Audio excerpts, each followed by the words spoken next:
C'est la 3e édition de ce festival international qui rassemble 100 artistes venus de 25 pays. L'idée, c'est de pouvoir proposer un véritable accompagnement à tout porteur de projets.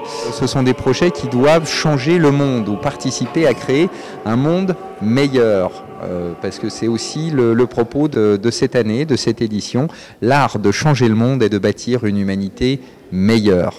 C'est créer une société plus humaine et on est dans le lien entre les cultures, donc on débat et on parle de la diversité pour créer l'interculturalité, donc le lien entre les mondes et les peuples, et on passe sur le construire ensemble ou plutôt faire ensemble. Je crois que ce que l'on veut exprimer à travers la musique et à travers aussi le mouvement, c'est beaucoup d'émotions pour le public, des choses qui vont droit au but, droit au cœur, pour parler vraiment à tout le monde, même les gens qui ne connaissent pas ce répertoire.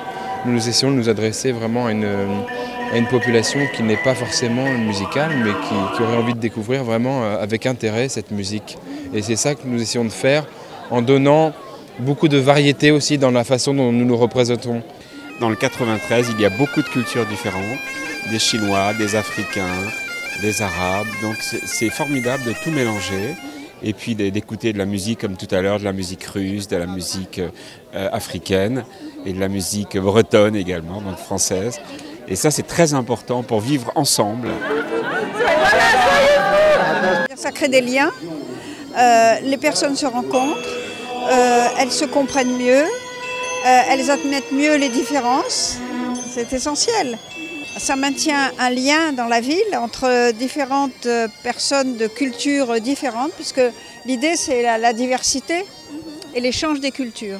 Et ça c'est formidable, je soutiens ça absolument. Cette Nuit des Arts et des Mondes, c'est la ville de Pantin qui a accueilli ce festival. Ça envoie un message de construire ensemble la vie, de présenter la culture de certains pays du monde et d'apprendre et de s'enrichir les uns des autres. J'ai fait une carrière au secrétariat de l'UNESCO dans le domaine de la culture.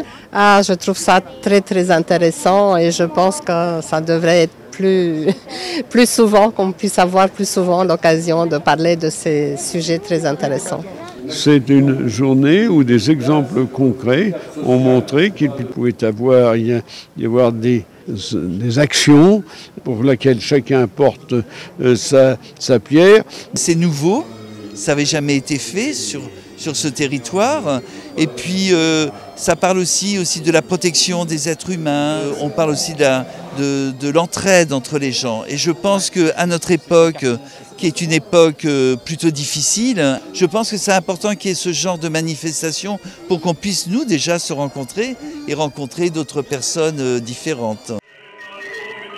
Réunir autant de gens différents, de gens artistiques, mais aussi de personnes qui ont leur propre expérience, des parcours différents, qui ont des opinions différentes sur un petit peu toutes les problématiques de la société finalement, techniques ou non techniques. C'est vraiment agitateur d'idées et ça c'est quelque chose de bien qu'on devrait faire plus souvent, oui.